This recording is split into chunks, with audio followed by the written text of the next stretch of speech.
Good morning, good afternoon, good evening, good night, wherever you are in the world. I hope this message finds you well. Welcome to episode 4 of the Believe in the Craft podcast.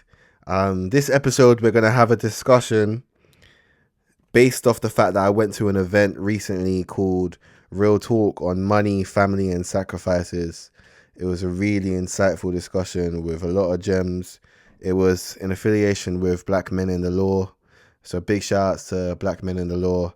And I just wanted to continue the discussion on the podcast. One of the most striking things that they mentioned, one of the panelists, was the idea of a black tax.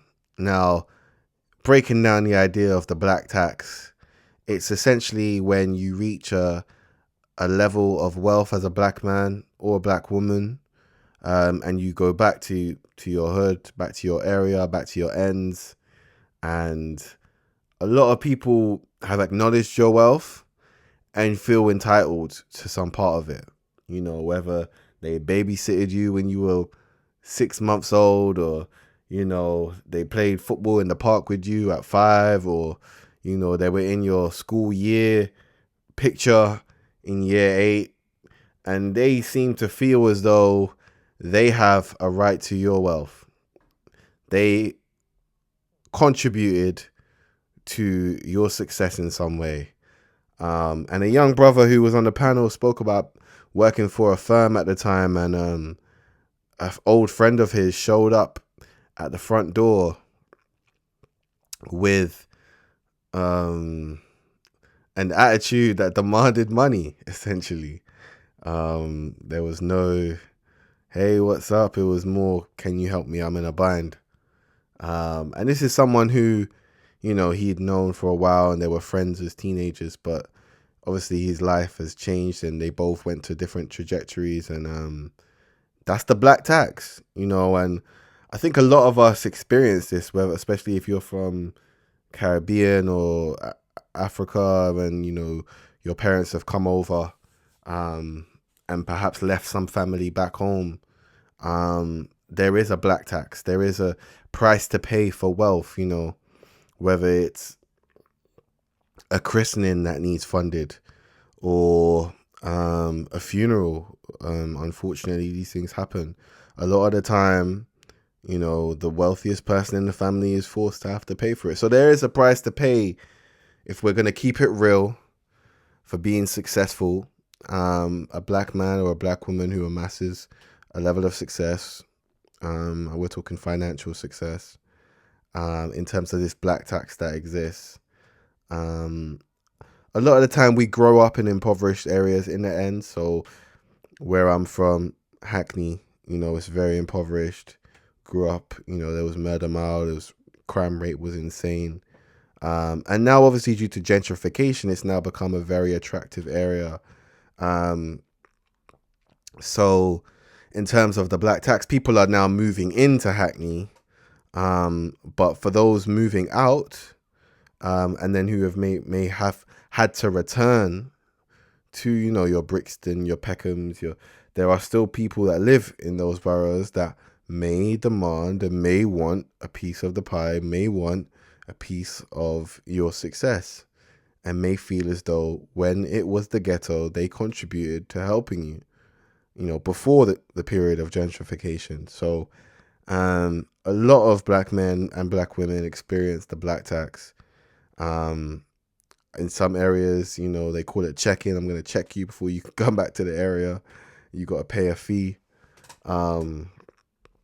But it's a part of culture that black men need to be wary of, especially because, in my opinion, we need to move towards a culture whereby wealth is silent. That's the only way to protect our sanity. It's the only way to protect generational wealth. It cannot be loud. It cannot be this extroverted, flashy, visible outlet. I've always had the notion that a lot of black men do so because they're financially insecure and they need to portray an aura of wealth, but that's not true wealth. True wealth is investments, it's assets, it's passing down assets over time, over a period of time. When we look at rich families like the Rothschilds, etc., and all of these families that have passed down wealth over generations, now that's true wealth. And I think in our culture, there's an obsession with being rich and looking fly, BMW, black men working, when really we should look at ownership and how we can own income producing assets, which we can pass to our kids and their kids. So that was an aspect of the discussion that I thought was really poignant. So that's the black tax. Another issue that was raised was the idea of discipline. So in my opinion, discipline is the idea of getting something done when you don't want to do it. And that's being disciplined. It's a young man spoke about discipline and how that is the pivotal factor for your success when it comes to money, family, and overall general well-being. Whether it's the gym, whether it's work, whether it's your relationship with your wife or your partner, being disciplined is going to set you apart from just your regular, average Joe. So in terms of money, obviously it's about how much you keep and being disciplined in making sure that you pay yourself first. I think that's always a concept that a lot of men on the panel spoke about, the idea of paying yourself first, whether that be through automated payments at the start of the month or whenever you get paid, to make sure you put it in a high interest yield account, investment account, that's going to give you 8 to 10% return as opposed to 0.02 that you find in your common banks these days.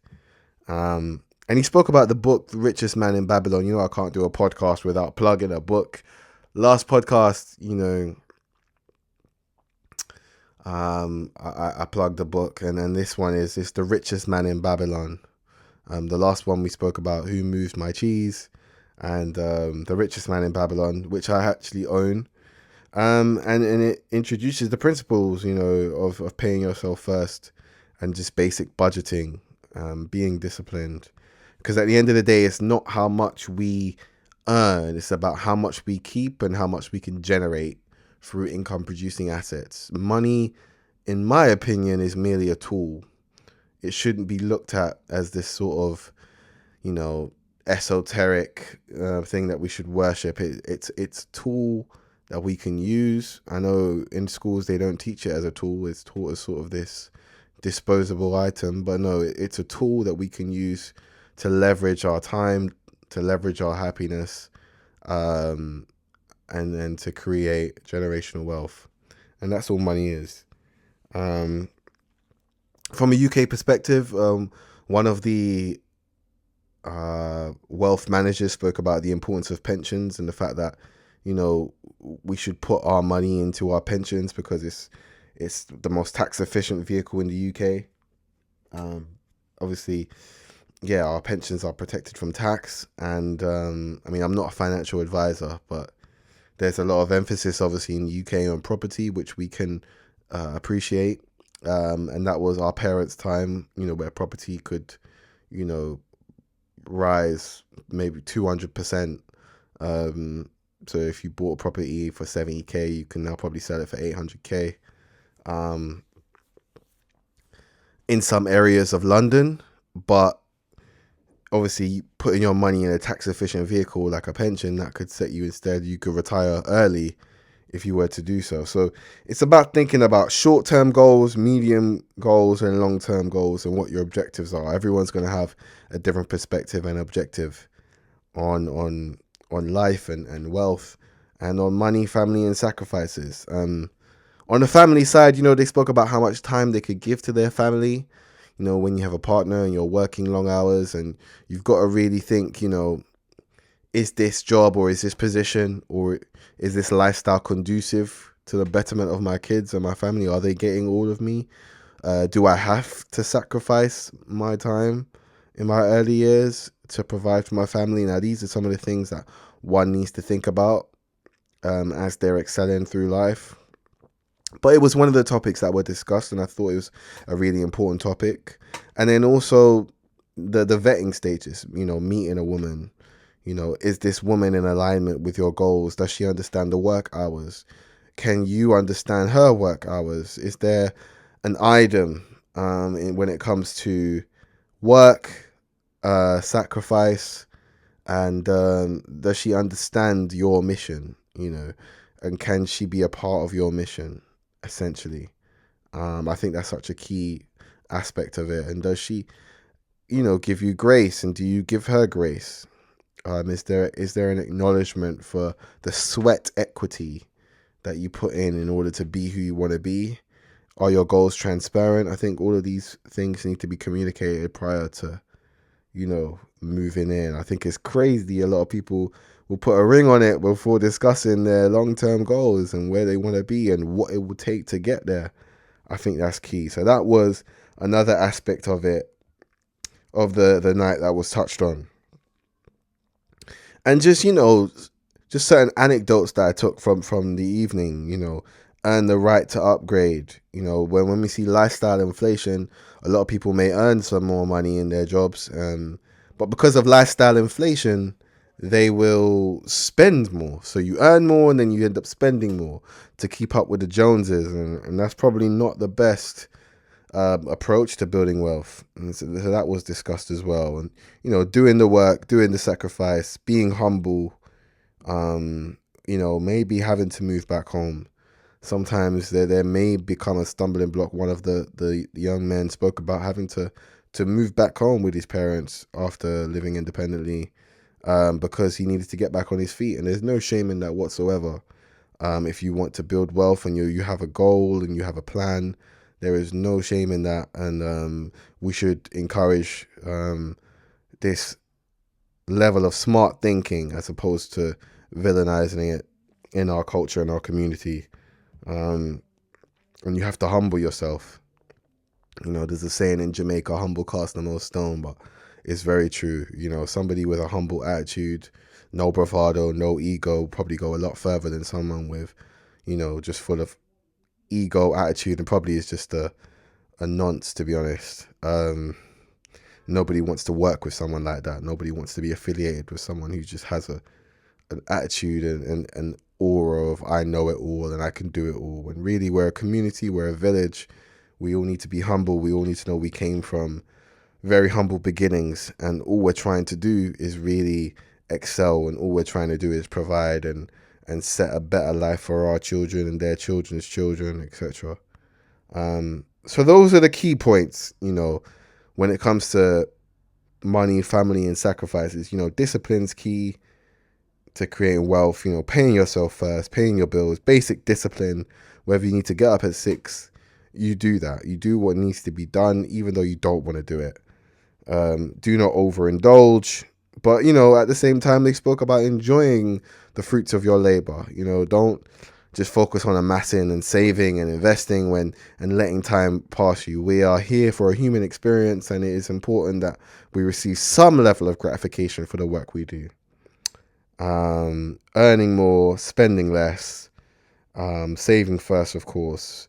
And just another final point, the rich invest, then spend, and the poor spend, then invest. So it's about changing the mindset, changing the culture, our approaches to money, family, and sacrifice.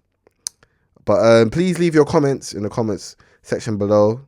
What are your ideas and thoughts, about how we could build black wealth in the community and on money, family, sacrifice? It was a truly, truly insightful night, just to hear from positive black men discussing, how we can make a change in the culture and just hearing from their perspectives. And I'd love to hear from yours. This was episode 4 of the Believe in the Craft podcast. Blessings. Much love.